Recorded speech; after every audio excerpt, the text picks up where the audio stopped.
Jeg er mor, og jeg er menneske. Og det, jeg har været vidne til de sidste 3 måneder, er det værste, jeg nogensinde har set i mit liv. 10.000 børn er blevet slået ihjel. 10.000 uskyldige børn.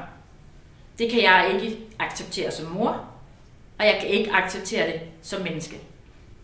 I am an Israeli citizen, and I'm asking you to sign the citizen bill to prevent the genocide in Gaza, not just for Palestinian sake, but also for the sake of Israelis, because genocide is never healthy for anyone.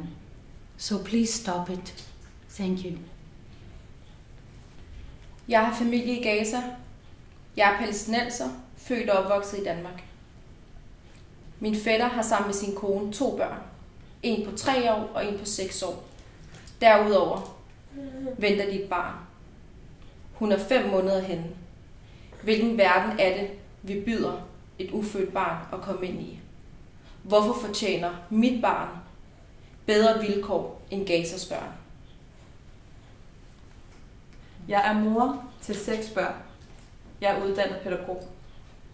Mine børn er trygge. De har det godt. De grusomheder, som jeg nu hver dag er blevet vidne til. Børn som mine, rystende af angst på et hospital, fordi bomberne ramte deres hjem. Forvirrede, fortvivlede, skræmte. Forestil sig, at det er dine børn. Hvordan vil du overbevise dem om, at det her nok skal blive godt igen? Forestil sig, at man ikke kan beskytte sine egne børn. Tanken om at miste det allerkæreste, man har. Hvad hvis det var dine børn? Jeg er dansker. Jeg har gennem mere end 20 år fulgt situationen i Israel og Palæstina. Og jeg har med stigende undren, frustration og vrede set, hvordan min regering bruger mit demokratiske mandat til at støtte en besættelsesmagt, der vedvarende og i fuld offentlighed overtræder menneskerettigheder, krigens love og internationale konventioner. Jeg har som udsendt menneskerettighedsobservatør selv observeret, hvordan besættelsesmagten indsætter dens soldater til at beskytte de israelske bosættere, uanset at de stjæler og fornedrer den palæstinensiske befolkning.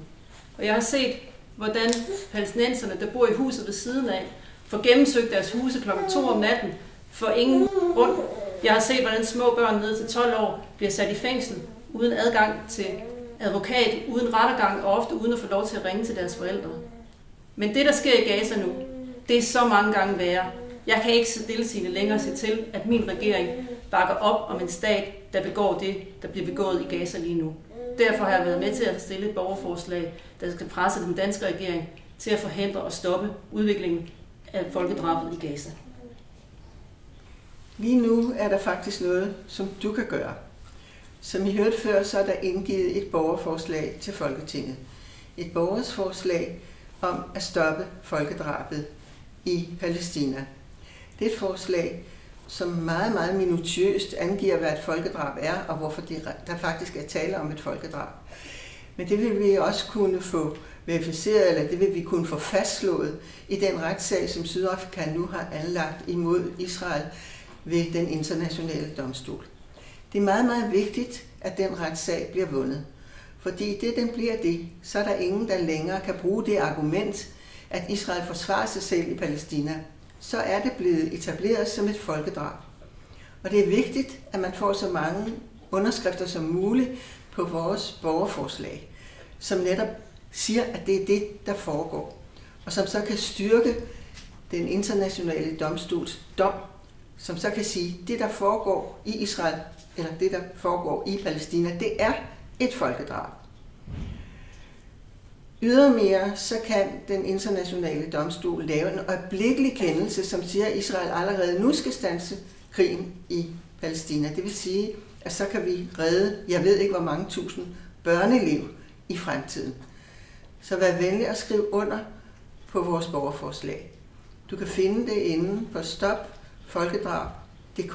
Det er vores hjemmeside, der kan du finde borgerforslaget og skrive under på det. Det beder vi dig virkelig meget om at gøre. Stop folkedrabet!